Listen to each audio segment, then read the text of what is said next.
O Via Justiça de hoje é sobre o Centro de Reconhecimento de Paternidade, o CRP, do Tribunal de Justiça de Minas Gerais. O centro inaugurou em outubro o mutirão virtual para esse reconhecimento. Nossos convidados, a juíza Maria Luísa Rangel Pires, coordenadora do CRP de Belo Horizonte, e o promotor de justiça Luciano Badini, que atua nas varas de família da capital.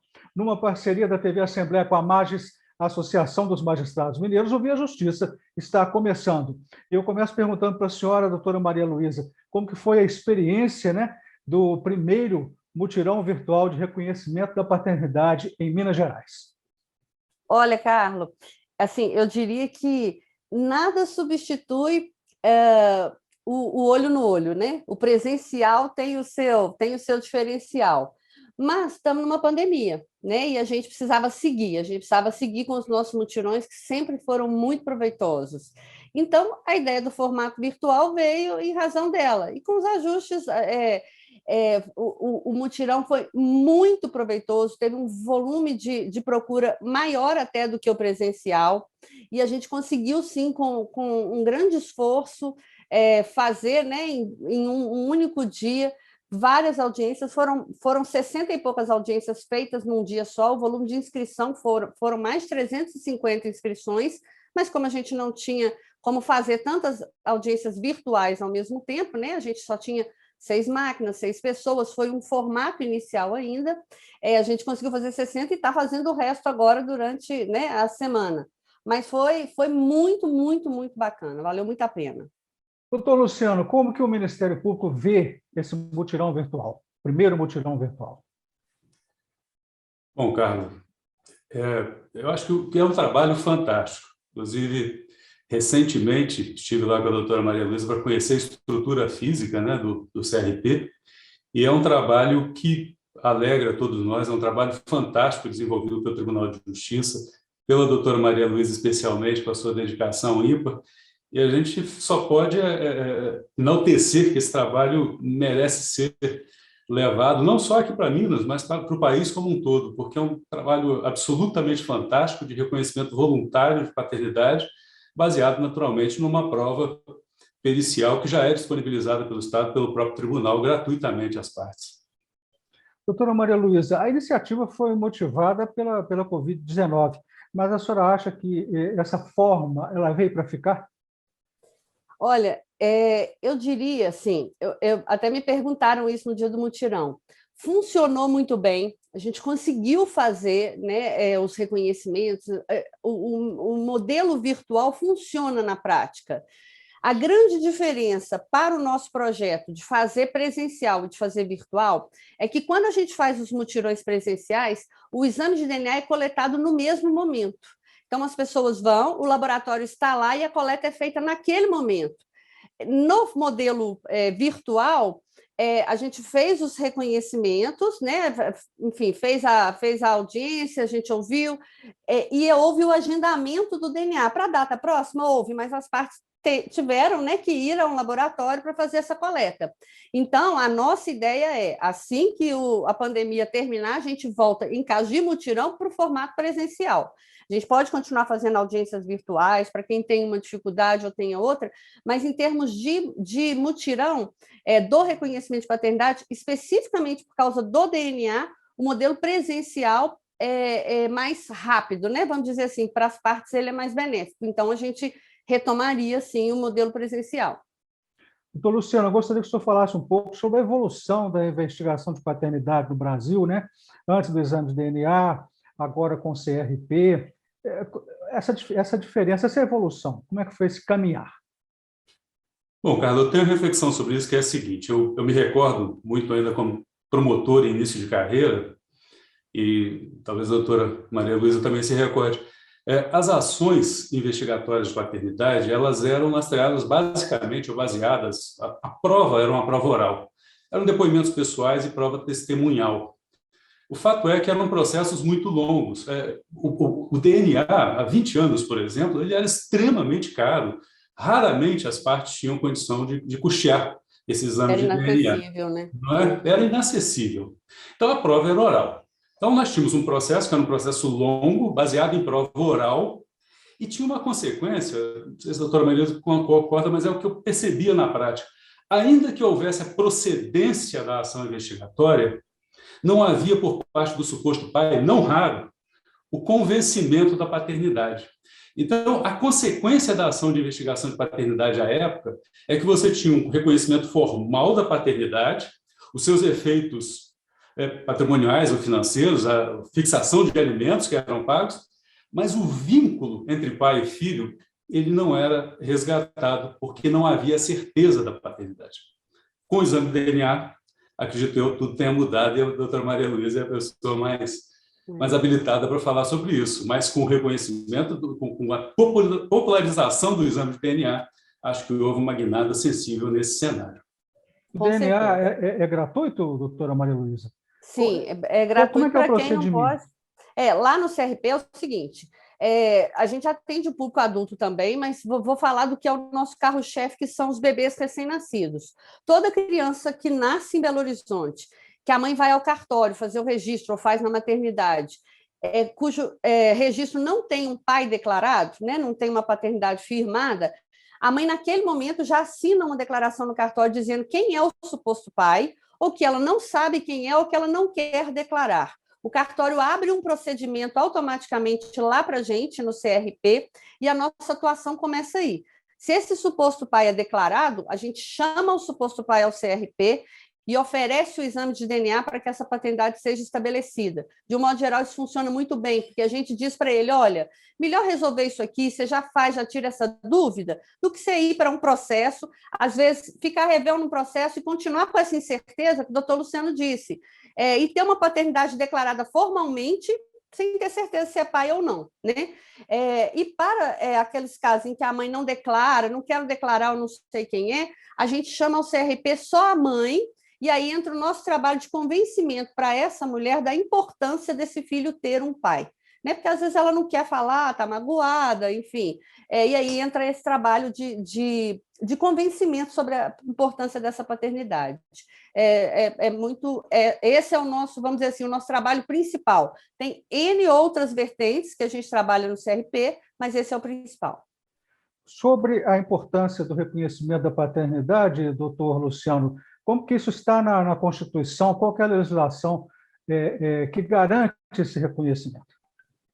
Meu Carlos, essas ações, elas já têm agora todo um procedimento próprio. Eu queria até, vou te responder, mas só para complementar um detalhezinho que eu acho importante, é que com o DNA, nós tivemos, eu como promotor de família em Belo Horizonte, percebo isso em todas as varas, uma redução sensível, com o trabalho do CRP, uma redução sensível do número de ações de investigação de paternidade. A investigação de paternidade hoje, as ações de investigação de paternidade hoje, são absolutamente excepcionais. Nesse mar de ações, nesse cenário de ações que nós temos em curso em várias famílias, alimentos, execução, enfim, divórcio, a investigação de paternidade, a doutora Maria Luísa vai concordar comigo, representa um percentual quase residual ou desprezível. Por quê? Porque hoje já há um acesso ao exame pericial do DNA e o reconhecimento. E mais, nas ações investigatórias de paternidade hoje, tem uma peculiaridade que eu acho interessante. No início do processo, já há uma audiência, que é a audiência de conciliação. O direito de família é o direito da conciliação, essencialmente. É o direito do resgate do diálogo, é o direito do futuro das relações familiares. Ele é voltado para a construção do futuro das relações familiares e não se ocupa mais com o passado das relações familiares. Então, já há uma designação de uma audiência de conciliação. E vejam bem, nessa audiência de conciliação, as partes já fazem um acordo, não raro, condicionado ao resultado do DNA. Então, elas estabelecem, olha, se for positivo, pai, eu reconheço a paternidade, eu queria os alimentos, faz um acordo em relação ao valor dos alimentos e do regime de visitas, de convivência familiar. Então, já há um acordo condicionado ao resultado do DNA. Se for negativo, a mãe também diz, olha, eu também concordo que não tem como ir para frente essa ação. Então, essa mudança de cenário é muito sensível. Mas é preciso esclarecer para o telespectador, não é, doutora Maria Luísa, que o CRP atua em fase pré-processual, não é isso? Isso. No caso, o Ministério Público, ele também trabalha no CRP ou não? Sim, nós temos um promotor que responde lá pelo CRP, Só que nas audiências de conciliação, diferente da vara de família, em que há um processo estabelecido e a atuação do Ministério Público se dá em todos os momentos, lá no CRP, a atuação do Ministério Público se dá apenas quando o reconhecimento é feito, a gente manda o procedimento para o Ministério Público para ele dizer se está tudo ok, enfim, se dá nessa fase. E também, se a gente não consegue o reconhecimento, se o pai não comparece, ou se há uma resistência, né, da mãe ou do pai, a gente encaminha para o Ministério Público, e o Ministério Público também tenta essa mesma interferência e depois, às vezes, pode até propor essa ação de investigação de paternidade. Doutor Luciano, há mais pedidos de reconhecimento do pai ou da mãe? Do pai, seguramente. Pelo menos eu digo em termos judiciais. Eu não sei. Isso que eu ia dizer. Em termos judiciais, do pai, né? Da mãe, acho que eu, pelo menos, nunca vi. Não sei se, assim, o doutor Luciano tem mais experiência nas áreas de família. No CRP, a gente tem muito reconhecimento de maternidade, agora menos, porque a gente já está trabalhando há 10 anos no CRP, acho que já deu uma limpada nisso aí, mas lá ainda surge, todo mutirão a gente tem, nesse mutirão tem, essa semana a gente fez uma audiência de reconhecimento de maternidade linda, em que a mãe chorou muito com o reconhecimento, ela ainda falava estava ela e o filho, né, adulto na tela, e ela dizia para ele, filho, agora eu já posso morrer, porque o meu nome está, agora o meu nome está na sua certidão. Você vê que, né, uma situação assim, uma vida inteira, ela é mãe, estava ali, e o reconhecimento não foi feito, né? Enfim, são aqueles filhos numa situação especial lá de trás da Constituição, que não reconhecia o pai, né? Que a mulher tinha um casamento anterior e aí esse pai não podia registrar esse filho, as mães abriam mão de colocar o nome delas no registro do filho para que o pai verdadeiro pudesse constar, para que não tivesse que constar o marido dela, que não era o pai do filho. E esses filhos ficaram a vida inteira, né, sendo zoados aí como filhos de chocadeira. E agora conseguem resolver essa situação. Então, lá no CRP, a gente tem muito pedido de maternidade. Lá nas varas de família, eu ainda não me deparei. Também não, é muito raro.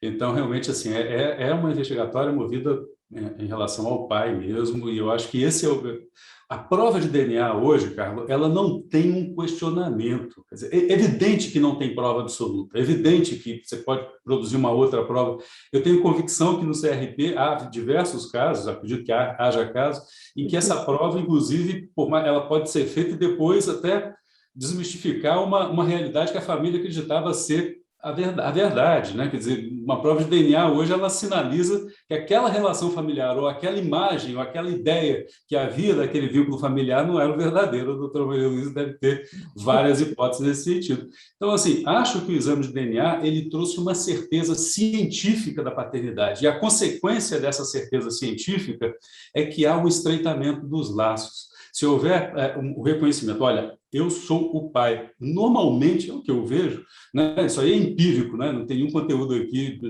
é o que a gente vê no dia a dia. Há uma aproximação, há um reconhecimento, o pai quer visitar, o pai quer regulamentar a visita, o pai quer que o seu filho, a sua filha, tenha um convívio com o seu núcleo familiar paterno. Então, é muito interessante um efeito de uma prova que se popularizou, se democratizou, né? Hoje ela é disponível, gratuita às pessoas que não têm como puxar tais exames, seja em área extrajudicial, seja em juízo. Então, acho que é uma consequência muito interessante da evolução da ciência aí, é a aproximação desses laços e restabelecimento desses laços familiares. Via Justiça faz agora um rápido intervalo e voltamos em instantes.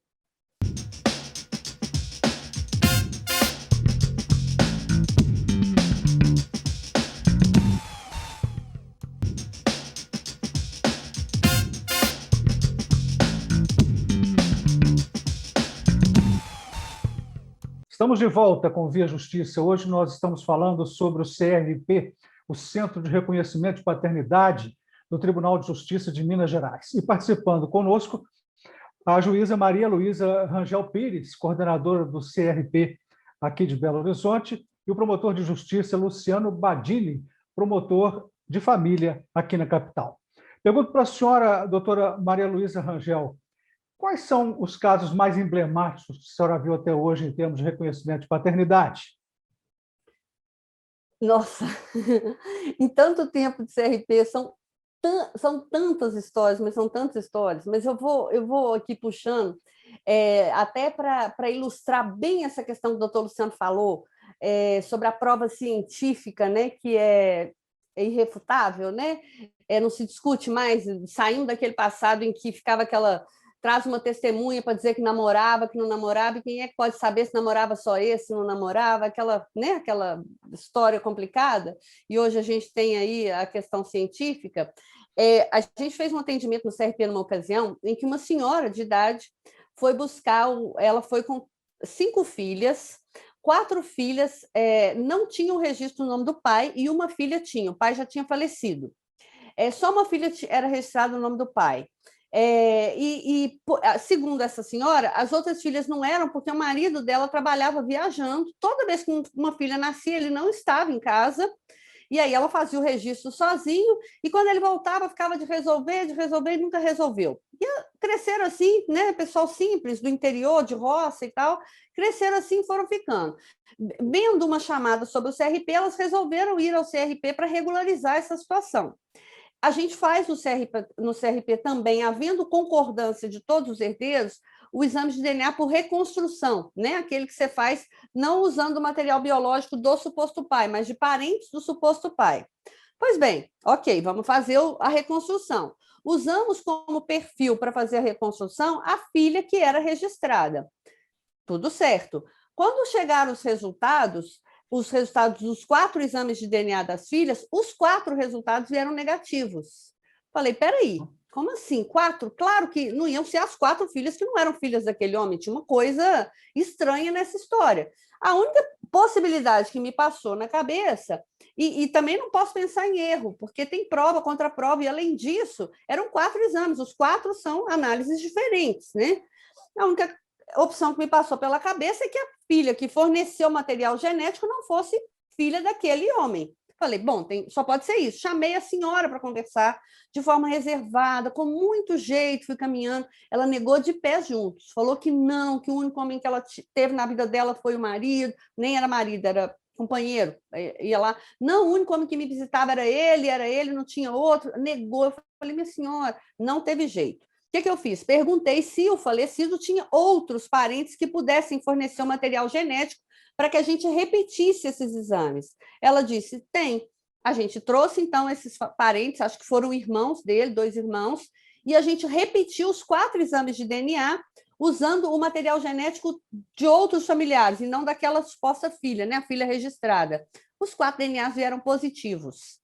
Diante desses DNAs, chamei a dona de novo, conversei com ela, disse, olha, minha senhora, está vindo? E tal. Não adiantou, ela não cedeu. Então, assim, a minha conversa com as 5 filhas, né, as filhas todas na sala, foi de esclarecer a verdade, eu disse a verdade para elas de tudo, e ainda disse para elas o seguinte, olha, eu não poderia deixar vocês saírem daqui do CRP achando que tinha um erro nos exames, né? Falando assim, não, lá não vai, não confia, porque o exame lá dá errado, etc. Eu preciso trazer a verdade. A verdade, ela é técnica, ela está aqui. Tem um exame de DNA que mostra isso, né? Que, infelizmente, a fulana aqui não é a filha dele, a única que tinha o registro, e a outra. Agora, ainda disse para elas, digo para vocês, se eu estivesse no lugar de vocês, eu preferia acreditar na minha mãe. A mãe de vocês fala que não, que ele é.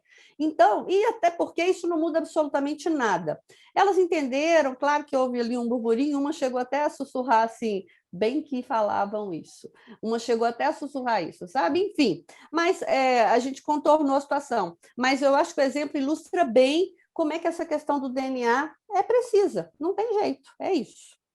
Mas é interessante, doutor Luciano, eu acompanhei quando surgiu, né, essa questão do exame DNA, a ciência falava 99,9%, mas tinha gente que questionava se não está 100%, 99,9% não são 100%. E aí debatia isso na justiça, né?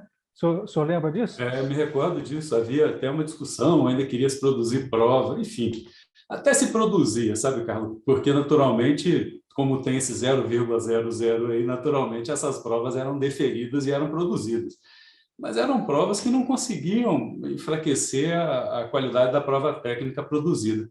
E acho também, até na linha aí que a doutora Maria Luísa falou, né, no exemplo aí interessante, é que essa questão também da paternidade afetiva mudou um pouco, complementou. Quer dizer, de um lado você tem uma prova técnica que demonstra a paternidade, E, de outro lado, você tem hoje a paternidade afetiva, que ela é construída com base nos laços que são forjados ao longo do tempo entre pai e filho, que não é um pai biológico, não é um filho biológico.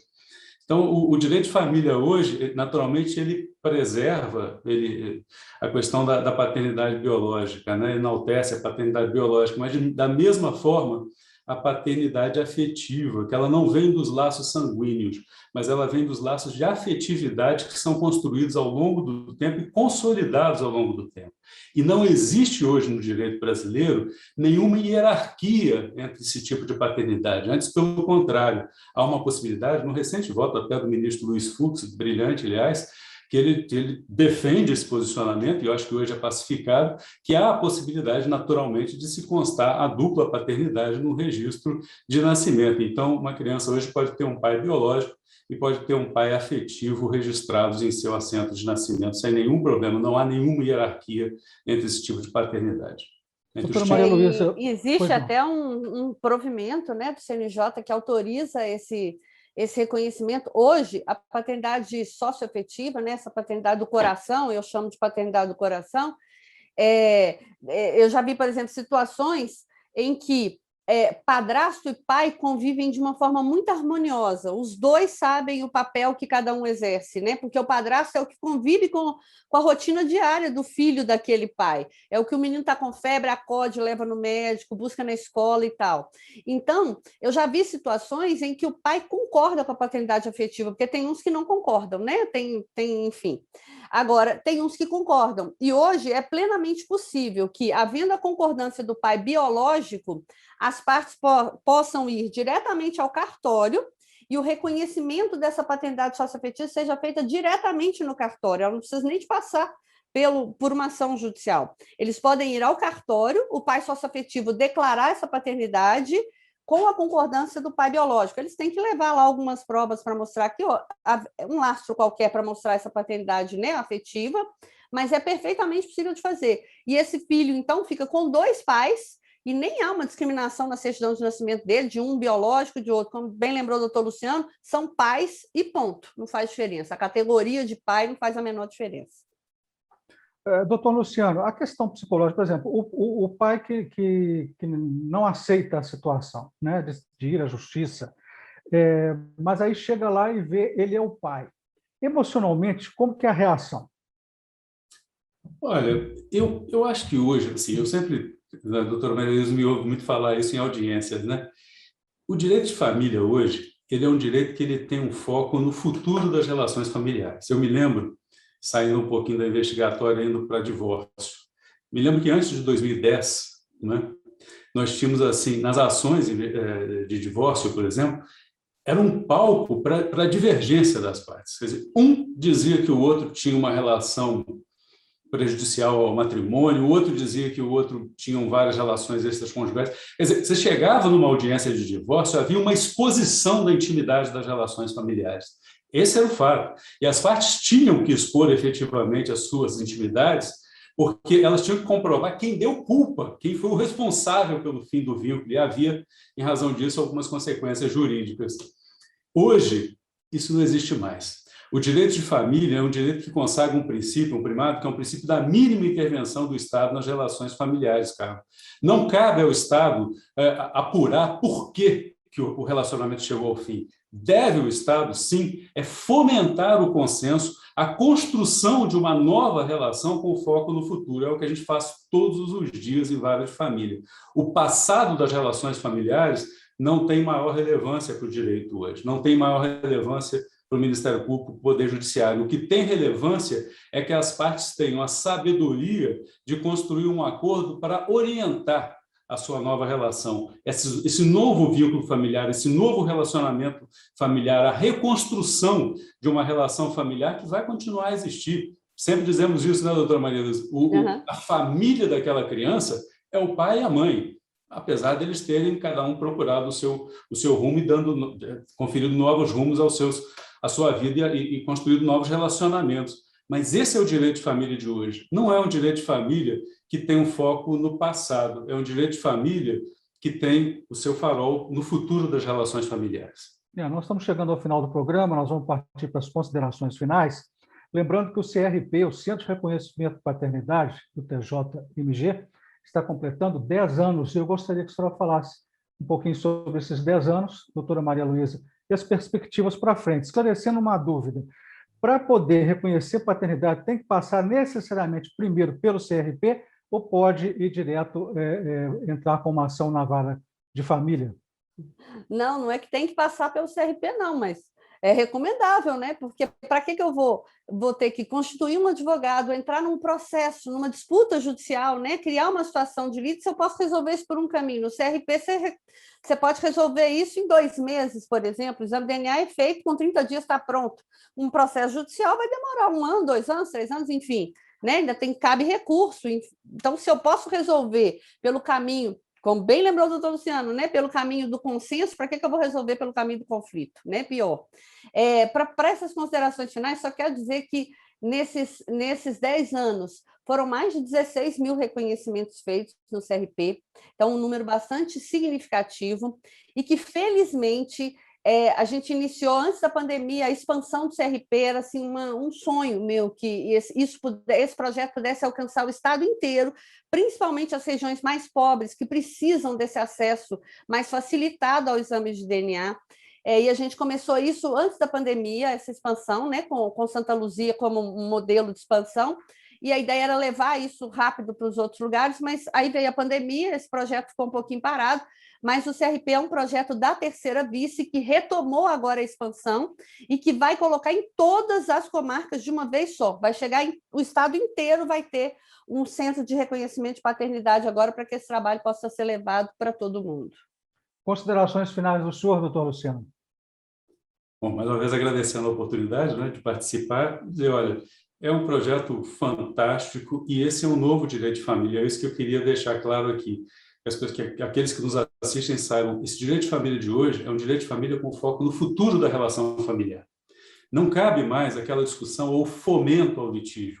O litígio ficou no passado da relação. E nós, na área do direito, o que nós podemos contribuir é para a reconstrução desses arranjos familiares.